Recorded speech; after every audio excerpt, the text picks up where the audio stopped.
given the point xy equals negative 3, 4 on the terminal side of theta, find the sine of theta, the cosine of theta, and the tangent of theta. We're going to break this down into steps.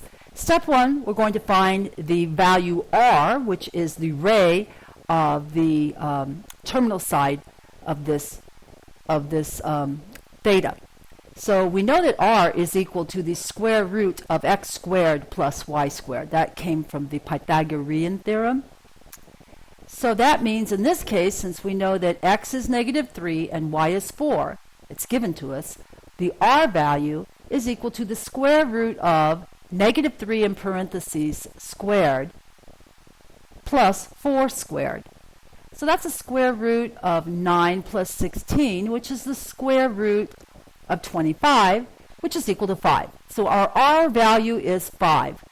Step 2, we're going to sketch this theta with the coordinate xy equals negative 3, 4 on the terminal side. And so we have our vertical and our horizontal axis. And we'll mark the values negative 3 on the x-axis, 4 on the y-axis, find the point on the end of the terminal side. This is our theta.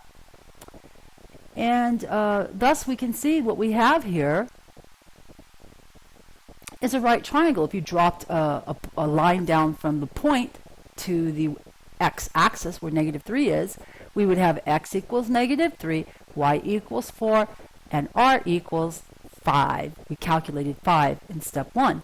Now we're going to use note 137, the definition of the trig functions on in this situation. Essentially, it's a circle of radius r.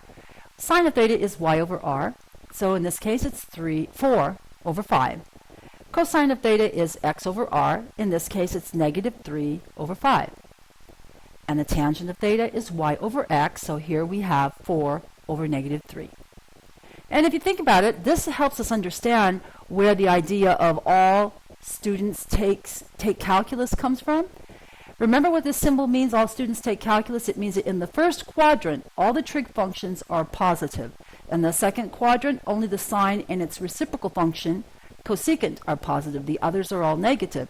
Well, that's why, if you look at the picture, it happens because the y values are going to be positive in quadrant 2, but the x values are negative. So any of the trig functions that involve the the x value are going to be negative, and anybody that doesn't involve the x value will not be negative, because there are 3 components in every quadrant. There's the x coordinate, there's the y coordinate, which in either of those could be either positive or negative in any particular quadrant depending on where you are. But the r value, which is the length of the ray emitting from the center, from the vertex, from the origin, that thing's always positive. R is always positive because it's the positive square root.